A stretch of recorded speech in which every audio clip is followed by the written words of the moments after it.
everybody. Welcome to this media briefing. We're going to go through a few speakers here, so I'm just going to start off, give you guys a little bit of intro here. We're going to go through a couple of speakers, and then we'll open it up for some questions at the end. We've got probably 10-15 minutes for questions, so we got a little bit of time, but kind of think about what questions you want to ask as we're going through this in the next couple of minutes. With that, I just want to say thank you all for being here. This is really important for us getting information out to the public. So I've been working with many of you for the last couple of days here, multiple times. So again, I really appreciate you sticking with us for this long day, and many of you yesterday as well, and getting this information, this really critical information out to the public for us. So really thank you all for being here. With that, I would like to introduce our Regional Director, Dan Bauman. Good evening all. Again, like Mike said, thanks for coming. Thanks for sharing the messages that you'll hear tonight. I'll just start with some of the information that's already been shared, but not in this venue. This is part of the Southwest District Incident Management Team. We've been activated here under a unified command, and you've probably already been hearing what unified command is. We all work in cooperation. Lots of state agencies, local departments, Fort McCoy, the federal government, as well as the Department of Natural Resources. And we're here, for those of you who are at the Black River Falls Service Center for DNR. The Wisconsin Department of Natural Resources fire crews and local agencies and crews are on the scene of a roughly 3,000 acre wildfire in Monroe County, which at this time is 50% contained. Mike? Thank you.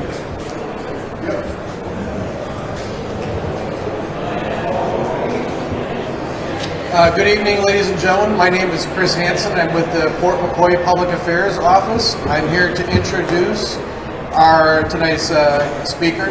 It's Major General Matthew Baker, M-A-T-T-H-E-W, Baker, B-A-K-E-R.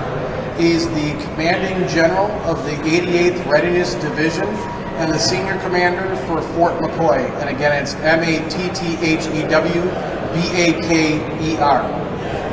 Sir.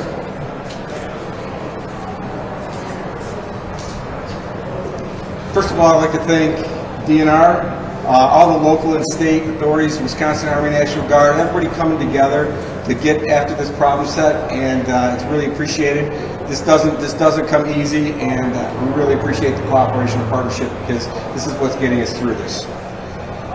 We would like to extend our sincerest condolences to those who have been displaced, lost property, have otherwise been affected by this incident. The United States Army and Fort McCoy value the long-standing relationships with our local communities and our neighbors, and look to continue this bond. Our soldiers and civilians are part of the community, so this is part of them as well as they fight through this. The exact cause of the fire is still unknown at this time. We do know that we were doing prescribed burns. Risk assessments were done, evaluations were done. We have no further confirmation of how this is going, but we are going to do really in-depth investigation on this and walk it back. But our focus right now is to ensure safety of personnel, safety of property, and get this contained and put out. This has visibility at the highest levels. The Secretary of the Army is tracking this down to all the people at Fort McCoy. So this is visibility across the board. We are committed to provide the resources we need to help fight this fire and work with our partners. We have on the way, we have 2 more air assets, 2 CH-47s and a UH-60 coming in. They'll be on ground to help assist with the efforts going forward. So again, I appreciate everybody's partnership, cooperation, and we're going to be here to the end to get this done. All right.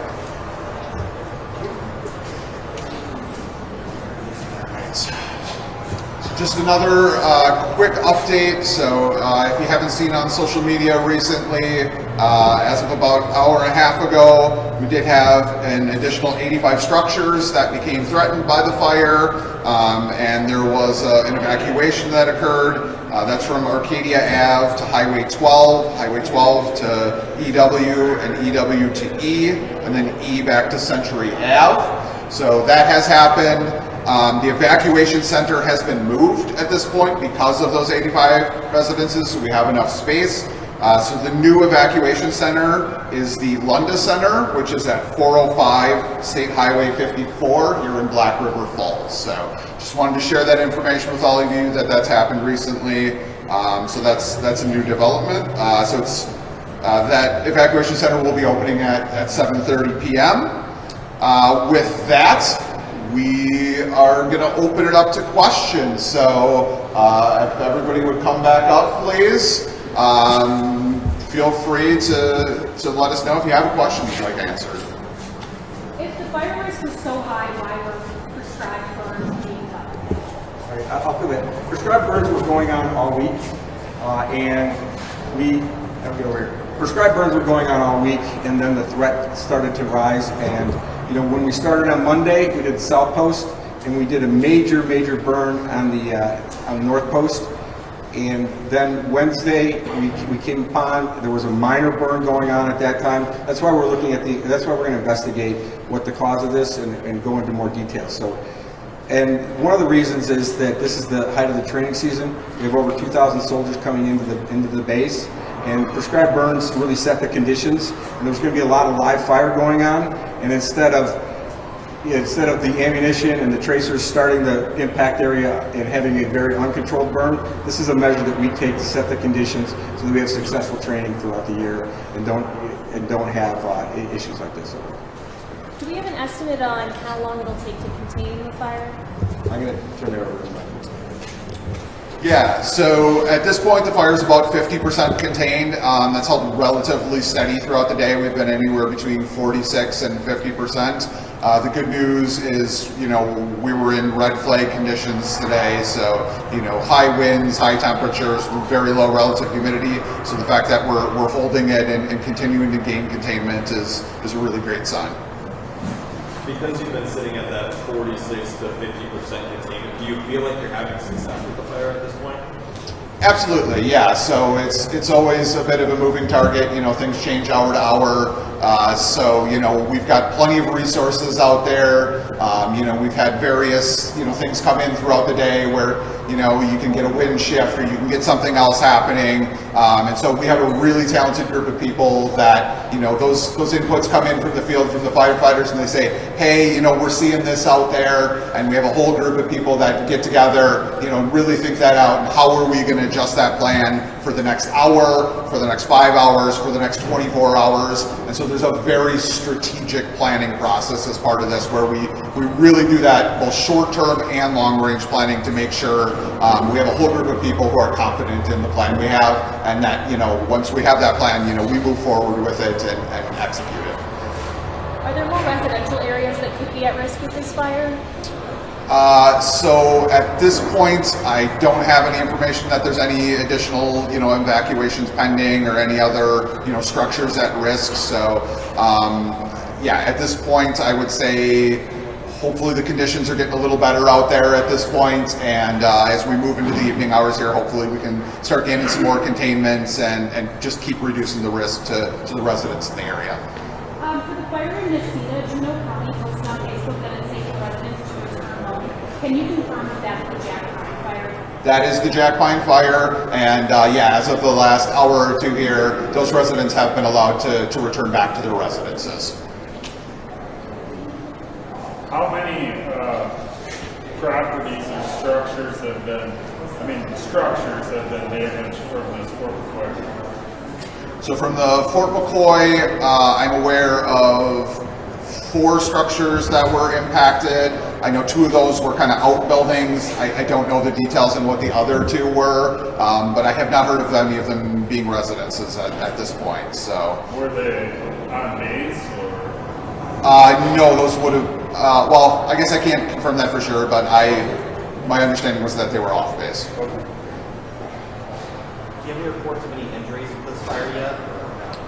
We have not had any reports of any injuries either to the public, firefighters, or anybody else. So it's been going great as far as safety, which is always our number one priority on these incidents, is to make sure everybody's being safe out there. And so again, I appreciate all of you who've worked with me over the last couple of days have had really good connection on where can we go, where can we not go. So that's been great. Appreciated everybody. You have a lot of departments at play here, working with Fort McCoy, with all the fire departments, DNR. Can you talk a little bit about the communication between all of these folks? Yeah, so that's really one of the biggest reasons why we set up an incident, why we bring in an incident management team to manage this.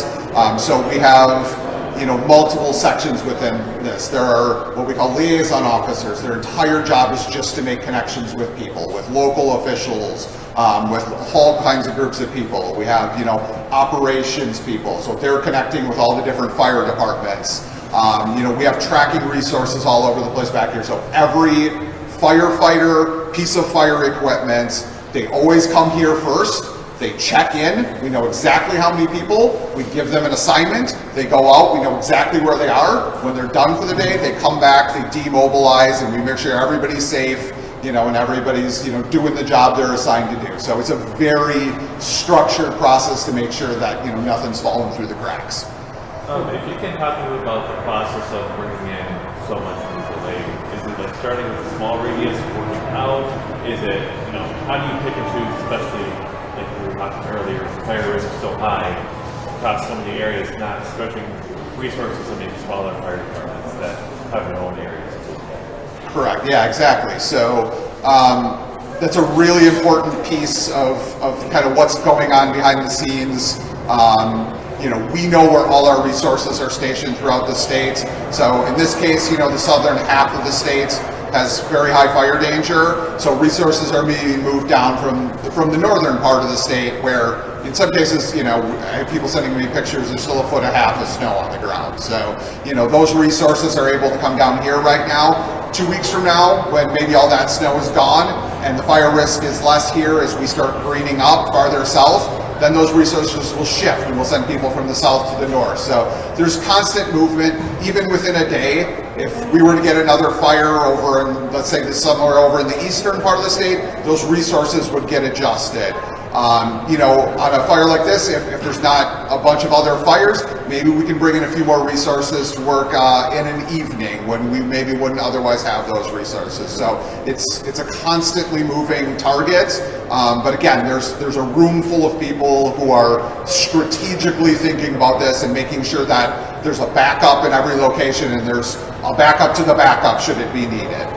For those families who have to evacuate or displace, and it's certainly frustrating situation. I guess what do you have to tell them? Yeah, so we definitely share in their concern, and we definitely are wishing the best for them, and we're gonna do our absolute best to get this fire contained as quickly as possible, and and get them back in their homes. In the meantime, there's going to be we have resources to provide for them. So if they need hotel room, meals, that kind of thing, those are all things that we'll make sure that are provided to them. So they're not driving around trying to figure out where they should go. So that's one of the really important pieces, again, with all of you sharing the information. We need to make sure they know where an evacuation center is and what resources are actually available to them.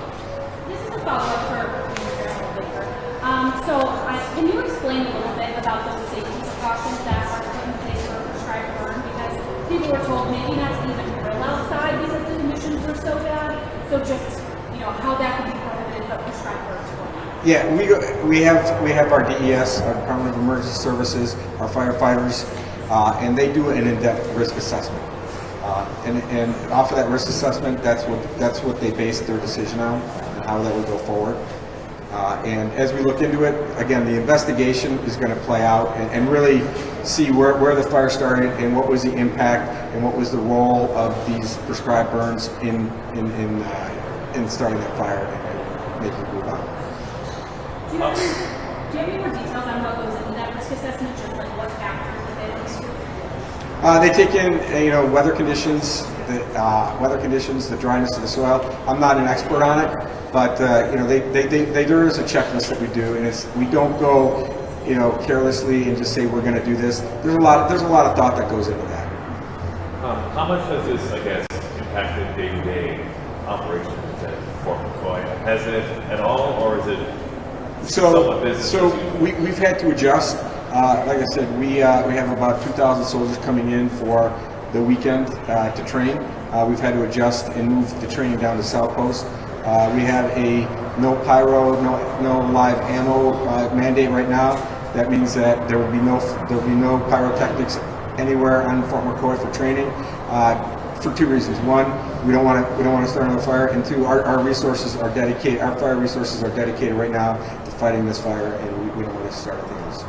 Is there any long-term effects from this fire moving forward? I'm going to defer that question. Maybe Dan can help me out, but yeah. Yeah, so, when you get fire on the landscape, there are actually some landscapes where fire is a good thing. So some of the jack pine and the tree species out there, some of those species actually, their reproduction is based on fire. So it really depends on the intensity of the fire, how long it's burning in a given area. DNR and in our work with our partners, we have a lot of very skilled people at doing forest management, at doing barrens management, at doing prairie restoration, stuff like that. So while it's not a short process to restore a given area, we're very used to making these plans and restoring these habitats back to what they were before a fire occurred. So, I was going to say before, as part of the other answer, every kind of time we have a fire like this, we do what's called an after-action review. So we'll get everybody together who had anything to do with it. Everybody will give their input. What went well? What didn't go so well? What could be improved for the next time? And all that information is channeled over years and years, and really helps us build up that what are the risk factors and kind of what can we do better going forward. So again, we don't just come here, do our role and then take off. There's a lot of work that goes on for potentially years afterwards to really dive into what happened and what we can do do differently the next time if that's necessary. And once this fire is contained, do you have an estimate of how long the investigation will be till you can give a definite source of the start of the fire? So in the Department of Defense, we do what we call 15-6 investigations, where somebody's assigned, and the investigation will be very in depth. It'll be very lengthy. There will be interview processes. The analysis will go with experts coming on site to do the analysis, and I don't have a definitive timeline of when that will be done.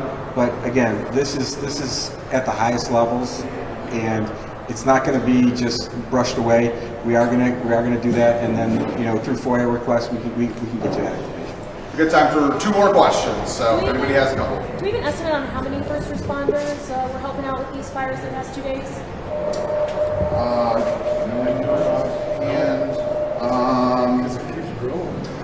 Yeah, so I don't have an exact number. We've had numerous fire departments. There's constantly resources coming and going. So that's a number I can make sure gets in our next social media or kind of update for you. It is something that we keep track of. I don't have the number off the top of my head. Out of the 3,000 acres, about how many of that is on base? The vast majority is on base. So last I heard, about 70 acres was off base. So the vast majority of it is on base. One more question from anybody? Quick question. So there was a fire weather watch issued on Tuesday. So with that being said, if you have a fire weather watch in effect, does that stop all prescribed burn operations, or do you guys have your own criteria, or how does that? We fall under different mandates being a federal installation, so there are different regulations that apply to federal installation versus state. Okay. All right, well, again, I want to thank you all for being here. If there's any follow-up questions, I will hang out for a few minutes. If you want to follow up with me, I'll hang out over here. Other than that, again, thank you all for being here. Really appreciate your patience today, and look forward to continue working with y'all. News 3 Now is always on. Get the Channel 3000 app, activate the push alerts, and we will send you breaking news, traffic, and weather alerts as it happens. The Channel 3000 app. Get it now. Powered by News 3 Now.